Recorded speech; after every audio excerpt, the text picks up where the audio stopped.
Val e re e emigrimit drejt shteteve perëndimore. Vetëm ditëve të fundit nga Ferizaj u nisën dhjetra autobus për plot, siç thonë në kërkim të shpresës për një jetë më të mirë. Këta qytetarë nga Ferizaj me rrethin kanë vendosur që ta braktisin vendin. Janë mbledhur në periferi të Ferizajt dhe përmes këtyre autobusëve të linjës Prishtinë-Beograd, sipas burimeve të televizionit 21, po tentojnë të migrojnë në shtetet perëndimore.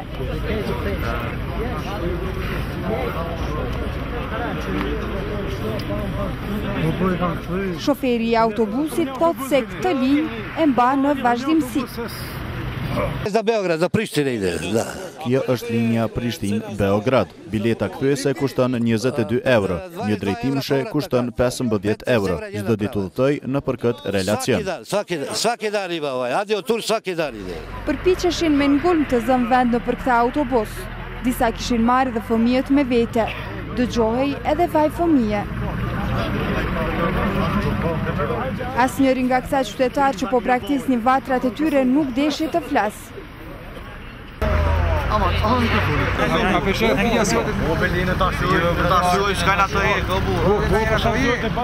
Ekonomistët kanë një shpjegim për këtë.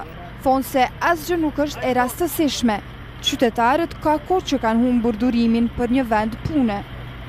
Pas luftës, do të thotë ende në komunën tonë nuk kemi do të thotë një investitor potencial i cili ka investu dhe ka ndiku që të ketë punësim më të lartë në zhvillimin ekonomik.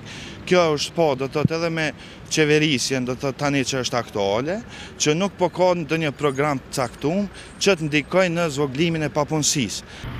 Edhe shoqëria civile i bën një vështrim fenomenit të migrimit për në shtete perëndimore.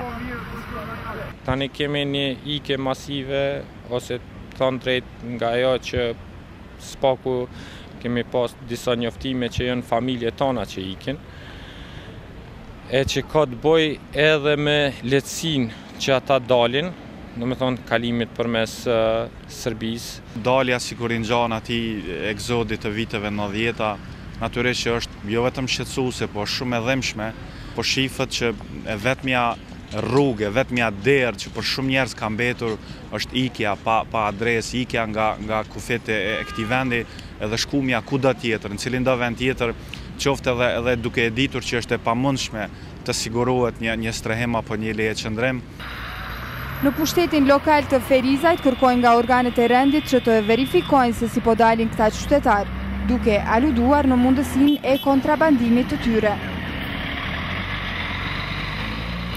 Policia duhet të jetë mos i hapur, dhe duhet të identifikojnë dhe të identifikojnë këtë punë dhe të kvalifikojnë që janë udhëtime ilegale apo legale.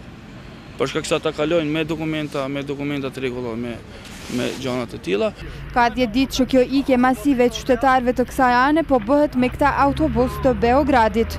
Burimet tona thonë se pas Beogradit këta qytetarë kalojnë në linjën tjetër për në Subotic, për të tentuar përmes kanaleve ilegale të kalojnë nëpër shtete perëndimore.